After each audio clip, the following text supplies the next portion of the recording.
Each year, Microsoft Research hosts hundreds of influential speakers from around the world, including leading scientists, renowned experts in technology, book authors, and leading academics, and makes videos of these lectures freely available.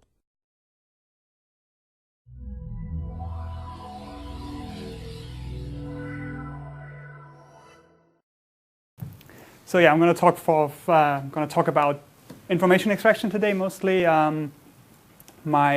My work in that area and how I looked at global models and how I came back to less global models.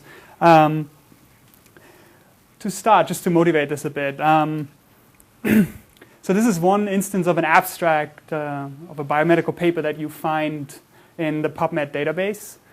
Every day there are more than 2,000 abstracts of this type added to the database.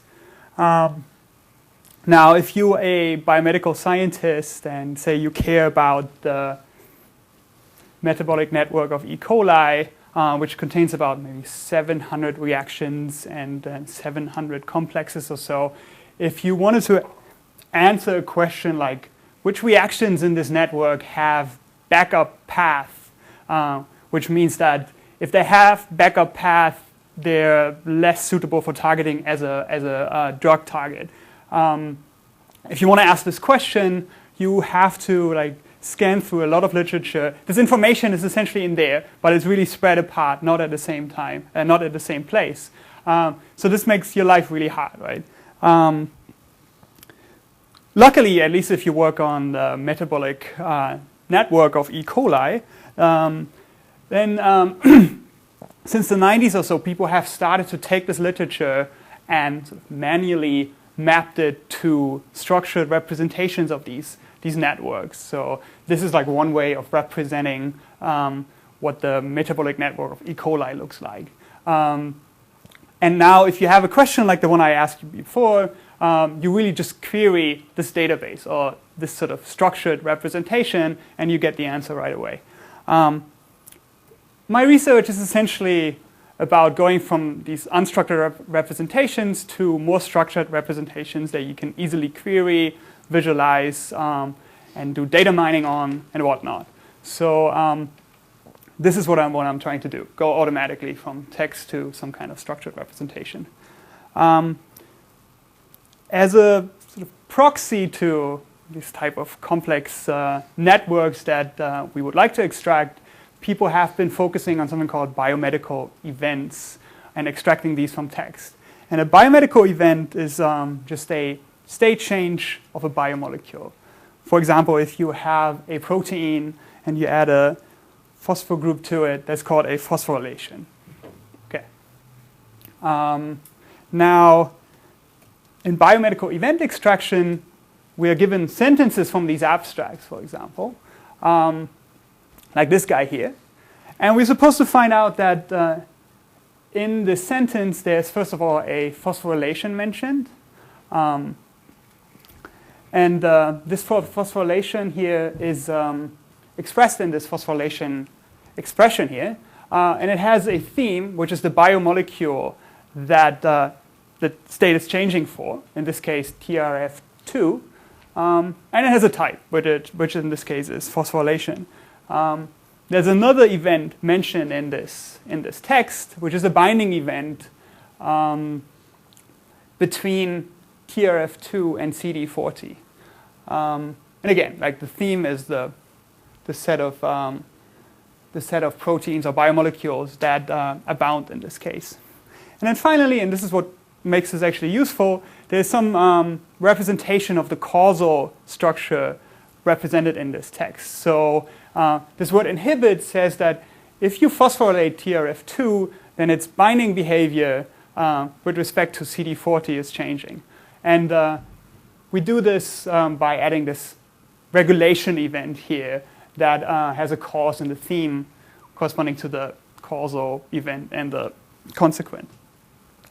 Okay, so this is what we're trying to extract. Before we do this, we actually do some kind of projection to make this extraction process easier. And this projection works like this. So you take every event and you take the corresponding token that corresponds to this event, and you label it with the event type of that event. So in this case, I took the event type for E1 and labeled phosphorylation. And then I take the arguments of that event and map them to edges between the tokens that correspond to the arguments in the graph. So in this case, I would take the theme edge and map it to phosphorylation between TRF2. So you can keep on doing this for all your events, and you get this type of structure. This is like a generally useful representation and generally used representation in a lot of NLP tasks. It's like you label your tokens and you label edges. So for some people, if you know dependency parsing and part of speech tagging, it looks really similar. There's some other, like some constraints on the graphical structure here that change. But at the end of the day, this is what you have to do, like labeling tokens and labeling edges. Another instance of this is, and this is what I also worked on, is say word sense disambiguation. So you have a sentence like Haag plays Elianti. In word sense disambiguation, it's essentially the task of figuring out that here plays has a particular sense, namely playing a role in a play, as opposed to playing a game or playing an instrument and whatnot. So in order to indicate this, you label this token with the corresponding sense. And then there's this task called semantic role labeling, which essentially just attaches to each, say, token or predicate here the semantic roles. So here, Haag is the agent, the person who plays, and role is the role, actually, Elianti. Okay. Likewise, if you there's this task called temporal relation extraction, and it looks really similar. So first, you figure out for each of the events in your text, did they happen before the document was created or after the document created? So you label these things in that way, and then you want to figure out what is the relative temporal relation between these guys.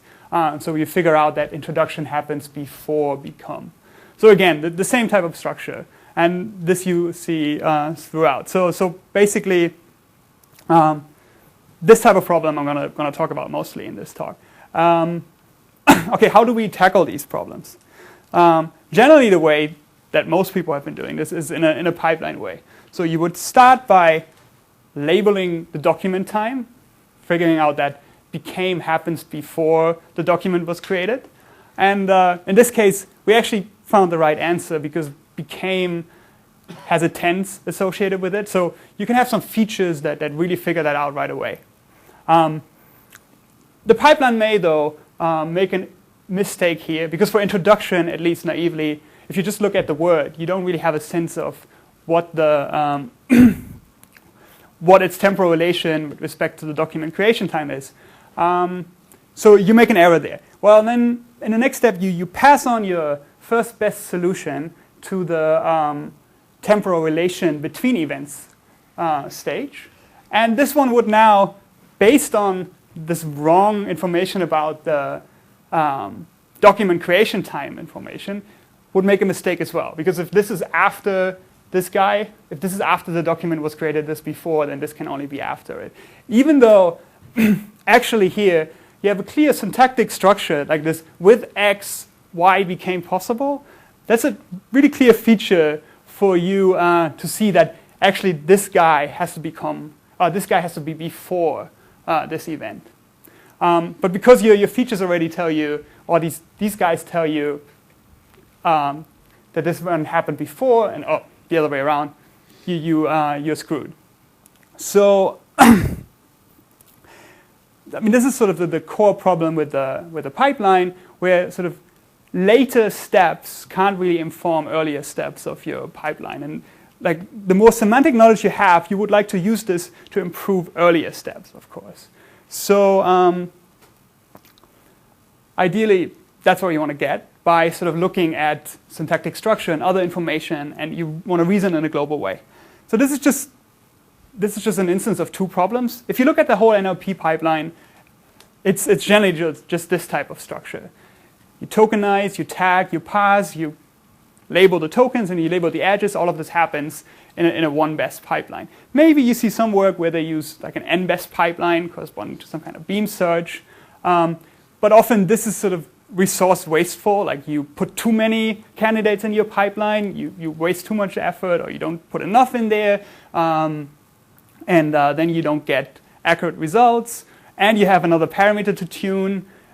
So that's really not what I like. So instead, I like to think of this in a more global way, in a joint way, where information can flow backwards. I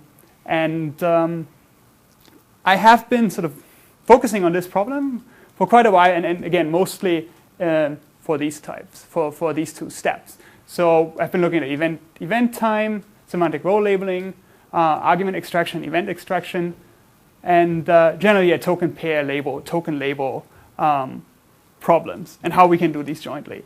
And in the next couple of slides, I will show you the type of global models that we use to address this problem in a more joint way that can cope with these sort of cascading errors that you otherwise get. I'm going to show how in these models we did map inference in a couple of flavors. And then I'm going to go back to the pipeline that I actually like quite a bit. And I have to, I was told that I should, what was that, warn early? No, confess early. Confess early. And show the video. I haven't showed a video, but I confess early. This type of connection may not be as clear as I make it here, but you see what I mean when I get there. Okay, and then I will conclude. Okay, so to talk about the global models, I think this will be probably obvious for most of you. So I don't know exactly the machine learning. This is a machine learning seminar, so I think many of these things will be too easy, but I still say talk about them, but in a more quicker way. Okay, so how do we go about this in a more joint way? We use essentially conditional random fields, where we introduce for each of these labels here variables that correspond to the label, and for each of the possible edges, we introduce variables that indicate the label we give to that edge. Then we define our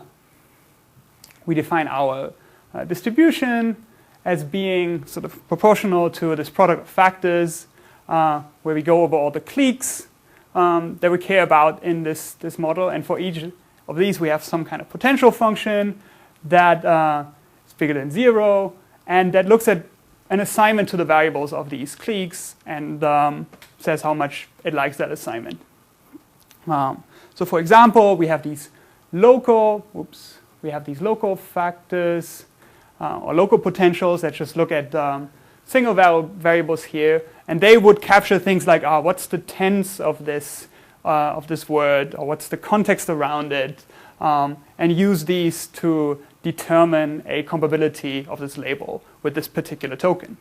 Okay, that's just what I said. So we represent these using factors, these black boxes. They correspond to one potential here, and they connect all the variables that the potential is defined over. Okay.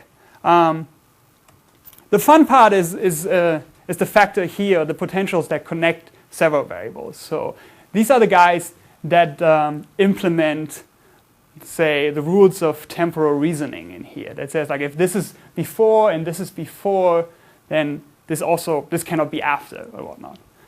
No, that's not quite right. So basically, if this is before and this is after, then this has to be before as well. I mean, all the temporal constraints you can imagine, you put them into this factor here.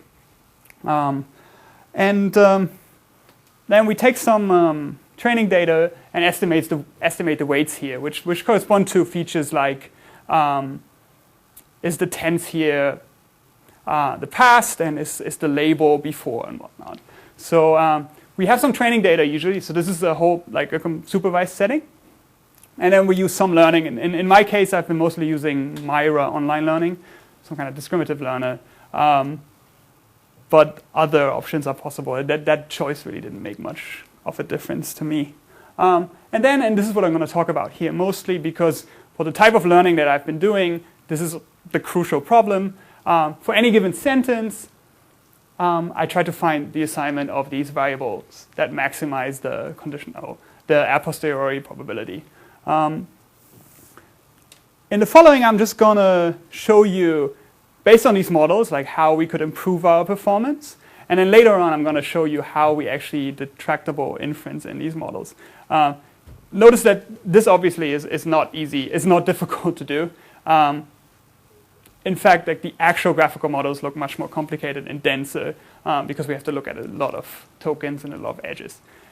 Anyhow, so we use these kinds of global models for temporal relation extraction and compared a pipeline approach with a more global approach and saw that by kind of combining these things and doing reasoning in a joint way, we could improve the input performance on these guys and also the performance on these guys. And this was interesting because, yeah, by fixing the token labels here, these guys had better information as well and would be more accurate. And this was, in fact, there was a competition on temporal relation extraction. And by the time, that was the best result in the field. So this goes to say that like incorporating these things in a more global way does actually help. It's often not that much though, and we talked about this earlier. So there's another instance where we looked at semantic role labeling and combining it with sense disambiguation, where we have a similar model that just looks at the sense here and connects it to the roles that we give to the semantic arguments. And again, you can imagine that if your role is a name, then the sense of the word place is more likely to be the sense of acting a role. So if you have this information here, this will be easier to do. So again, that's motivation for doing this in a more joint way. And by doing this, we could, again, improve the performance here from 85 to 88, and also improve the performance on our complete evaluation. So this is fairly sketchy, but basically here, there's actually one column I wanted to show, which I didn't show, which is sort of the accuracy on these arguments here, which improves a bit, but not substantially. So again, this was relatively competitive state-of-the-art performance, but the performance or the improvement we got out of it wasn't that impressive. So generally, this is one case where everybody basically says, you know, we have to do these things jointly. That's what we do, or that seems like what we do. But in practice, it doesn't really help that much. Another, I wouldn't say instance of that, actually this was a case where joint reasoning really helped us, was the biomedical event extraction problem. So again, we built a model that looked pretty similar as before. And we applied this to a pretty competitive shared task in the biomedical world. So it was called the BioNLP shared task, and it happened in 2009, 2011, where about like 15 to 18 or so teams, including Microsoft, Redmond at the time, were participating and trying to extract these events. And the models that I presented here that do things in a joint way, they outperformed the best system in the 2009 task. Not that much. Also, this is like a very heavily kind of like this has been a data set that people really engineered a lot on and worked a lot on. So even though this doesn't look like a big difference, and even though you probably don't even know what these numbers mean, it is actually quite substantial. Like, it was really difficult to get there. But then again, it's just one F1 point. In 2011, we again applied like this kind of joint model, and again, there were like about 15 or so participants, and we again came out first here. And the reason that we came out first was really that we did things in a more global way. So I had models that were less global, and they were sort of matching the performance here. So we outperformed our pipeline, and that was crucial to do really well. Well, I mean, really well there, at least. Do well there, yeah. And then likewise, there was another task, infectious diseases. And again, like we see quite a difference.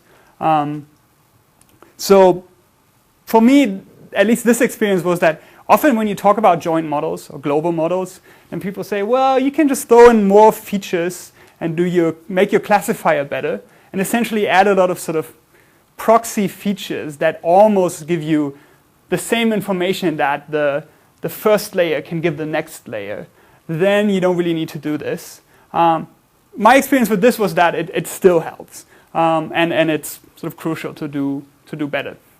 Whether you want to like spend as much effort for 2 F1 points in practice is a different question, and I'm not quite sure about it. If I just wanted to build something quick, whether I wanted to use this or not. But if you really care about this, then I mean it does help. Okay, as I said, so this just gives you a rough idea of how these global models work in practice. The problem with these, though, is that usually they don't scale as well. I mean, just a pipeline is really simple to do, and it's relatively fast. But we have to solve this argmax problem over all our variables and these constraints that, or these factors that touch quite a few of them. And in practice, as I said, the models don't look like this. They look more like that. And in fact, they look way more complex than this. So you have usually a at least quadratic number of variables for the token size, and a lot of factors that touch various variables, like 2 or 3, and often, like say, a cubic number of these. So these become very dense, very loopy, high tree width, so they're sort of hard to deal with. When I was going about this in the beginning in a very naive way, and I tried to train my system, say, on word-sense disambiguation, things would take me about like 3 weeks to train, which is really not workable. It's not doable. I can't do feature engineering or anything with this type of duration. Okay, so let me tell you how I sort of addressed the map inference problem in my work. And so most of this relies on the sort of fact that you can represent map inference as a sort of linear program, or definitely as an integer linear program as well. So I've been like relying on that for quite a bit. And just briefly to show you that, I'm sure most of you know, but I'll show it anyway. So you can solve this problem by looking at this sort of linear optimization problem, where you again go over your cliques in your graphical model for each clique there. That also doesn't work. Anyway, for each clique here, you go over all the assignments of the variables of this clique. And for each of these assignments for that clique, you introduce one sort of binary variable, like an indicator variable, essentially. And you multiply this by a theta corresponding to that clique and that state V. And that theta here is essentially just the log of the potential function applied to that state. And the fun part here is that M, which is the set, like which is so-called the marginal polytope. My way of like describing this is usually as the set of valid indicator functions, at least for the map inference case, that I think is easier to describe. So think of mu as the set of valid indicator functions. And what I mean by valid, I show in a second. So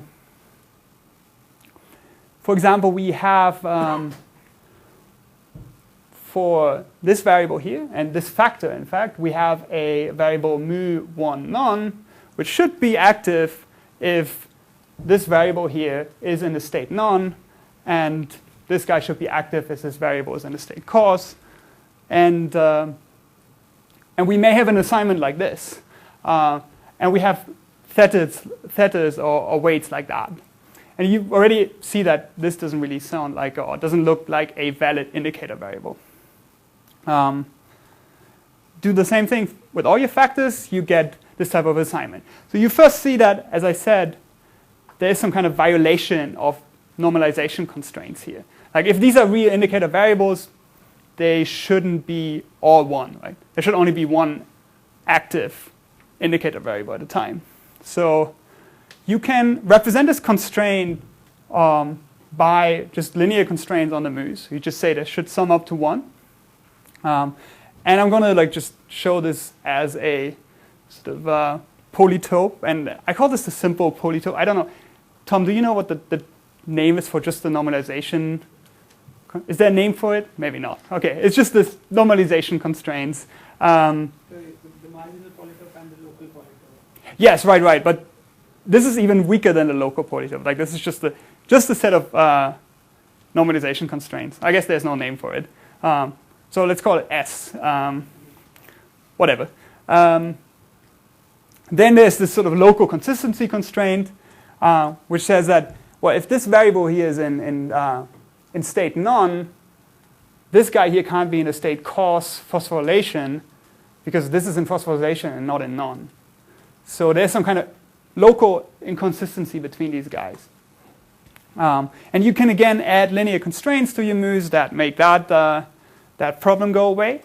And then you get the local polytope. And then you may end up with sort of fractional solutions. And if you add even more constraints, you get this marginal polytope that once you maximize a linear objective on it, you get non-fractional solutions. Okay, so this is a very complicated structure and with a lot of constraints. Generally, you don't want to deal with it. So there's work by, say, David Sontag that goes about dealing with this large set of constraints in a cutting plane way. So only add constraints that are violated. In some sense, what I've been doing is also getting rid of all the local consistency constraints and adding them in an incremental sort of cutting plane fashion. So this was my UAI work in 2008. And one way of understanding is to really say we start with the simple polytope, just the normalization constraints, and we want to forget about all these consistency constraints that are defined over these factors. And so this was, I mean, why would that make sense, or why would you want to do this? Like, as I said, we had so many factors that just touching or looking at these factors was already too costly for us. And ideally, we wanted to avoid this. And as it turned out, at least for the problems that we had, a lot of these constraints you never really have to worry about. They're easily, trivially satisfied, even if you don't explicitly enforce them. And on the other hand, a lot of the NLP models I looked at, even if you just look at the LP relaxation at the local polytope, you don't really have, you don't get fractional solutions. Usually it's tight. So our problem was the local polytope was too complex already to do fast inference. So this is what we're trying to address here. And so the basic idea is that we get some solution without these local consistency constraints. We find factors that are for which this local consistency constraint is violated. And then we add that constraint and solve the problem again. Now, the reason why that is actually fast, or sort of the fun part about it as well, is that if you were doing this naively and you would go over all your edges and check for each edge, are these things consistent or not, then you don't really win anything. Like, you still have to explicitly consider all your edges, and just that, with the number of edges that we had, is too much. So for us, we needed a way to sort of find violations of these local consistency constraints that doesn't require us to iterate over all the edges. And the way that we did this was essentially by taking the current map solution and representing it as a relational database. So we would take from this solution the fact that at index number 3, which is this guy, the current label is none. And we would do the same thing for the argument labels here and say that for argument I and j, the label of that argument is cos. And then we would map these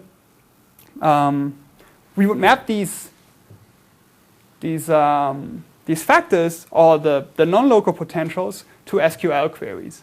And so there's actually a way to do that based on a more sort of logical representation of this factor, which I'm not going to talk about. I'm happy to talk about it offline if you care about it. But generally, there's a way to go from the representation of the factor to an SQL query that looks for violations of this consistency constraint. So what we had then was an algorithm that would sort of constantly iterate or switch between doing a numeric optimization in the outer loop, or doing a numeric optimization, and then representing the solution in a relational way, issuing this query, finding violated constraints, and keep on adding constraints to the numeric problem, solving again, and so on and so forth. So, and this worked really remarkably well for the types of problems. Yeah? So if a variable can take multiple labels and they have the equal sort of probability, then you add them multiple times in the table? In the database? Oh, so that's a good question. Basically, this was a slight simplification in that we would use mostly just binary variables. And we would have one table for each sort of set of binary variables. And so, yeah, there could be several. You would have a cause table and maybe a non-table, and there could be several active labels for the same thing represented in this table. Yeah. Yeah, and you basically see wherever there's a conflict. Yes. Sense, yeah. Right? Yeah. Okay. Right. And the reason why this worked well is that often, generally the reason why this works is that often in our models, there's some kind of consistency between these global factors and the local factors, which is both a good news and bad news. It's good news because of that, we can be much more efficient. It's bad news is that if that's the case, if they agree anyway, then why do you need these guys if they don't really say anything new? So this means that really, like, if there was a massive impact of these global factors, things will get much slower than there was right now. Only if there's a little bit of impact, you actually get something out of it. Which you can see in the results. In a way, you get some out of it, but it's not a dramatic change. Okay. When did I start? At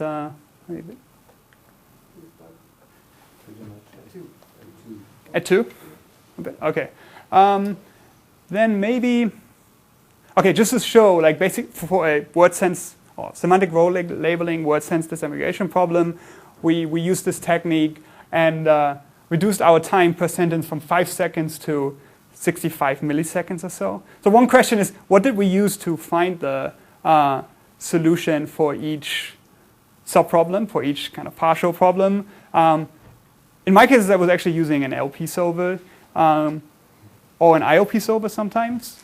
But I also replaced this with just some random search techniques. And you can kind of throw anything as a black box into this, like and find violated constraints, add them. Doesn't really matter what you find the points with. Ideally, you find the exact points for the given problem. But even if you have a random technique, it still kind of works out. So this would work for several sort of base solvers. So the solvers are being warm started? Or? Yes, the solver. So that's absolutely crucial. Like LP solvers are really, really quick at dealing with 1 or 2 or 3 or even like 10 more additional constraints. It's yeah, and they're warm started. Right. Okay. Another thing that we did, but this is sort of, I think, probably well known to most of you, is utilizing tractable substructures in these models. So while this is a complicated model, this here is actually an easy model, and the same for the other parts of the graph. So if you decompose them in a per token and all its outgoing or incoming edges type of way, the problem is actually really easy, and all these like tree-like structures you can deal with very efficiently. So you can exploit this using things like dual decomposition. But since that is sort of something that we just applied, I think I skip over that. And just go on to the next step. Okay, so now this worked well for us in many ways. We really got good results.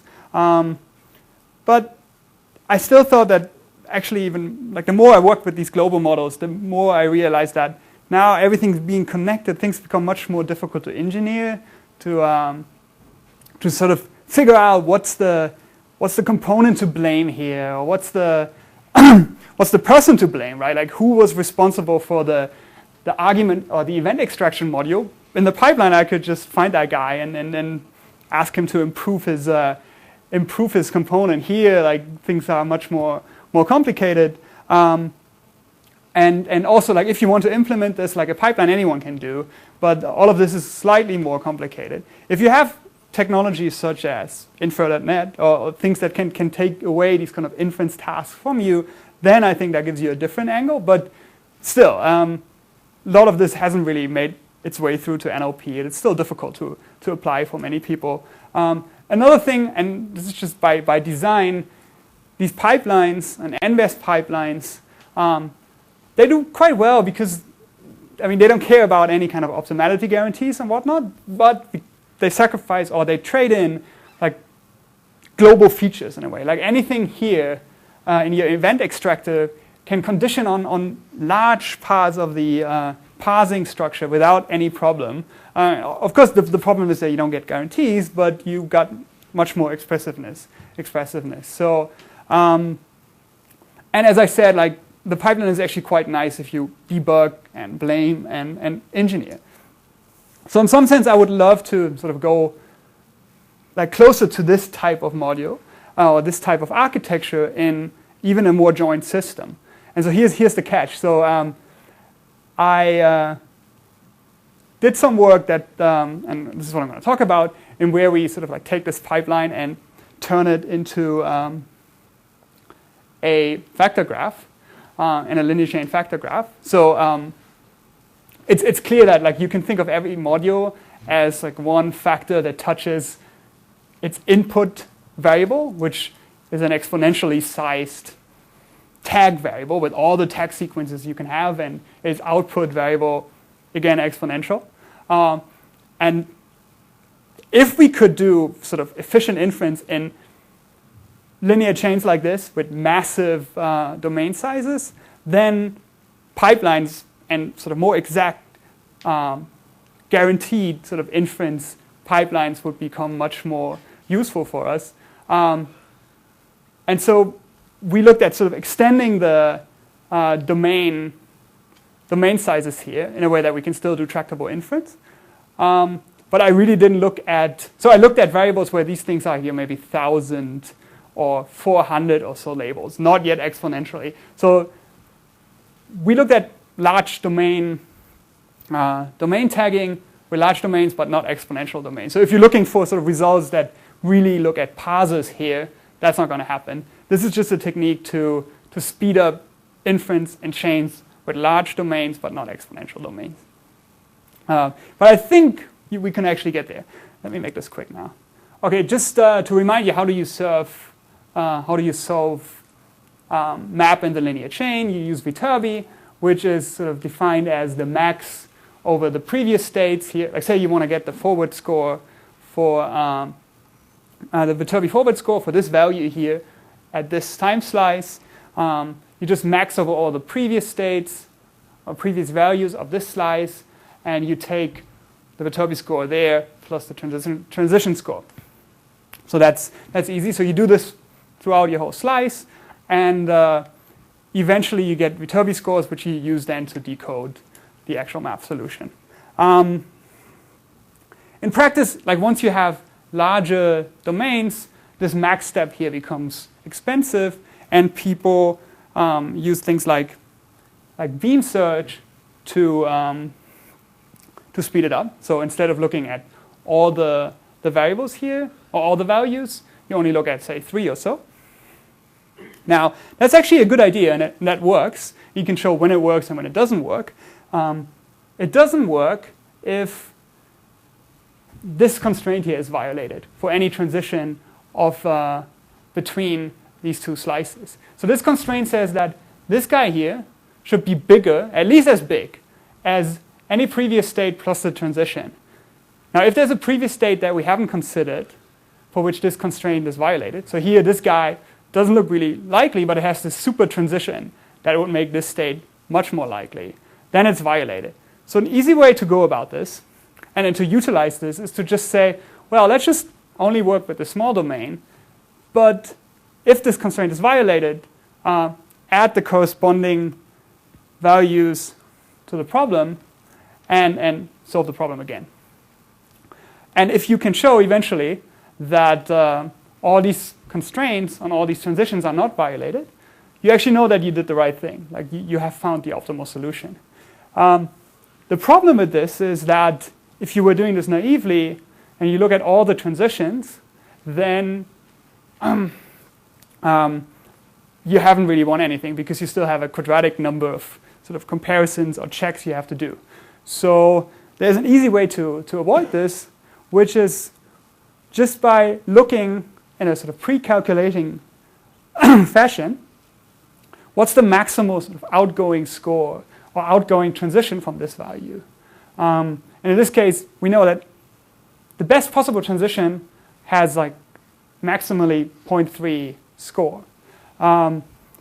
So we calculate this, and we calculate the minimum score here. So here, the minimum score is 0.7. Now, if you know that this guy, the transition, is always smaller than this, and you know that here, and this is only a linear number of calculations you have to do, here the score is always bigger than 0.7, you know that no matter what I do here, I can never violate this constraint. So basically, this requires you to do some kind of pre-calculation. And it's easy to do this when your transitions don't condition on any kind of observation. It's also doable when they do, but it's a bit more complicated. And you have to do this linear number of calculations there. And yeah? Could it be summarized as doing branch and bound over the domain, or while doing message passing, you're doing branch and bound over the domain of the variables? Did you say the question again, the first part of it? Is it? So you're trying to do sort of message passing. Right. You're trying to do inference where you are doing branch and bound over the label space. Yes, so you could use, we're not doing real branch and bound there, but I think, yes, you can use that. That's right. Right. Well, there are methods for Viterbi that use A*, right? Yeah, and so the A* is a good reference. In some sense, what we do here is, I mean, A* requires a consistent heuristic, right? What we're doing here is essentially building lazily a consistent heuristic. So there are methods that use A* to do like n-best decoding once you get your Viterbi scores, right? Or to find the Viterbi. Right, but like, what do you use as the heuristic there? It would have to be something like this. Something like this, yeah. Examine all the yes, right. So basically, this is precisely it. It's like a lazy way of building a consistent heuristic. And that's like, that's way too easy and obvious for an IPS paper. So the actual way that we got to this is by looking at the LP view on this. And just very briefly, so like the LP looks for the chain, looks something like that, where you have like one variable for each transition. And Viterbi is essentially a way of solving the dual of this LP.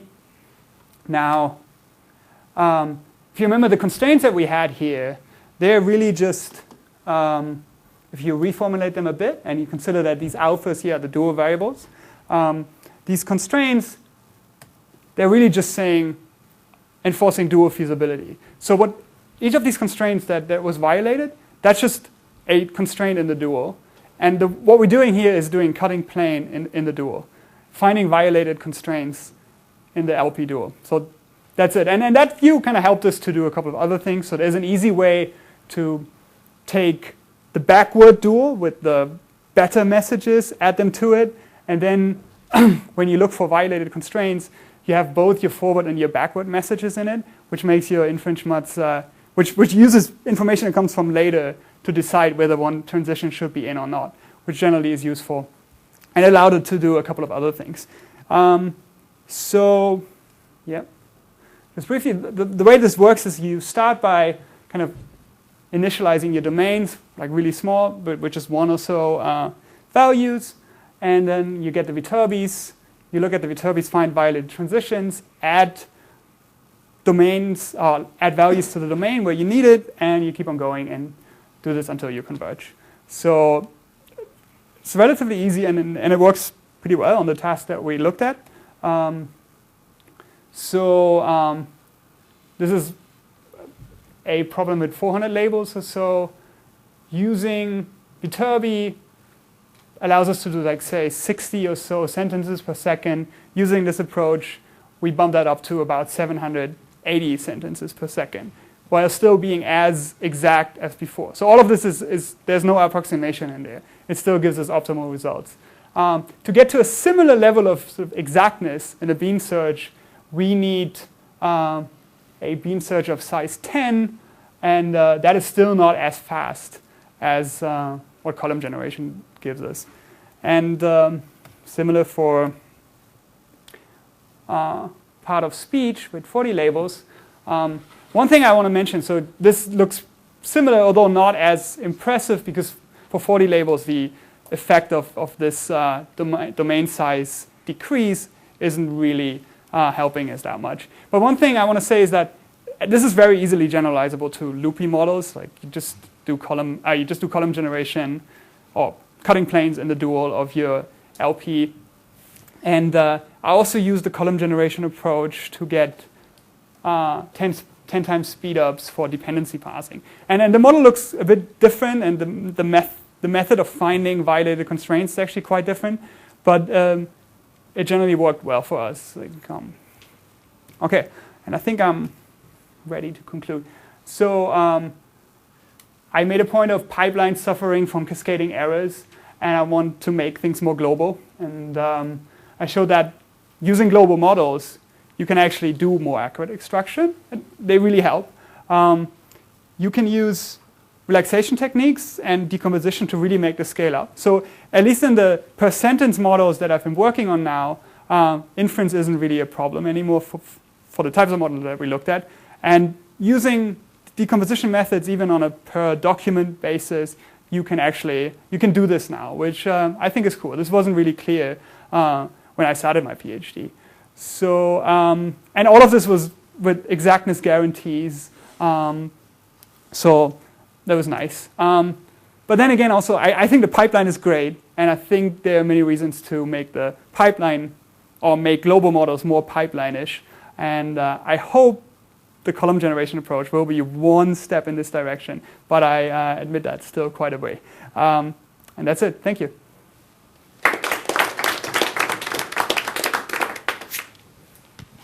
Okay, we have time for some questions. Go for it. Yeah. So, how much time is taken for finding violated constraints? I mean, if your label spaces are huge, then it would take a lot of time, right? I mean, so it depends a bit on the model, but and it has to be sort of run after every round of constraint additions, right? yeah, so you do one Viterbi pass, you run adding constraints on each slice, and then you run it again. Yes. So it generally takes less time than the actual Viterbi pass, but not much. But then again, the Viterbi pass is also really quick because there are only very few instantiated labels. So that comparison doesn't maybe say as much as you would think. So Viterbi in this very small domain problem is very fast, and so is adding constraints. But that again depends on the quality of these bounds that we calculate. So it just so happens that oftentimes there is no really powerful transition, and the other bounds, the bounds on the slices, they're also quite kind of far. So you get away with it. But I wouldn't claim that always works. It really depends on your model, obviously. Yeah. Other questions? So to follow up on that, if you had intermediate things which were parse trees, so extremely exponential large state spaces, could you handle that, or do you have any ideas how to handle that? We couldn't handle it now because basically this scales. So Viterbi, like plain Viterbi, scales like quadratic in the label size, right? In the domain size. This kind of scales linear in the label size, which still is too big for Viterbi, for parse trees or exponential sized values. I have some thoughts on how you can maybe still find violated constraints, but nothing really concrete yet. Like, and yeah, it's very vague in my head, so I better not go there. Yes, but so I've been working with some models where there was at least a much bigger domain size, but still not exponential, and it was working. So in the parsing case, and there's some clever ways you can sort of bound the model and simplify the model in a way that it decomposes completely. Like you can take all the factors and bound them in various ways, and what you get is this upper bound model that is extremely easy to reason with. And then once you do that, when you work with that model, you can kind of iterate through your n-best solution. So that's a solution very easily. All right. Something like that could maybe work, but it's very hand wavy right now. Yeah. Other questions? So all of this work applies primarily to decoding, right? So yeah. You've trained your model, you've learned your weights, and then you decode. And have you tried to use any of this as part of the training, just essentially to make the learning of the weights kind of aware of how the decoding is going to be? Or how do you handle that? Right. I mean, so most of this work really just uses this. I mean, it uses this in the inner loop of training. So I use it during training. I train the model jointly in a way because I do inference in online learning with this. But I haven't really. In fact, actually, no. In this work, in the column generation work, there are some ways of regularizing the local and the transition factors, such that these bounds get better and tighter. So, like if you train it in a particular way, in such a way that maybe your transitions aren't as strong anymore, or closer, or your local factors become more powerful, then this becomes faster. Mm-hmm. And for the relaxation work, I also tried similar things where, I mean, for example, what happens if you train it without these constraints? Like during training, if you avoid the constraints, then your model would learn to automatically fulfill the constraints a bit. And then you get faster inference because more constraints at test time are satisfied. But also your performance suffers from them. Yeah. So it wasn't really... right. Okay, if there are no more questions, Sebastian will be here a little longer this afternoon, so if you would like to meet with him, let me know. We'll also probably hang out in the cafeteria if you want to find us there. Let's thank him again.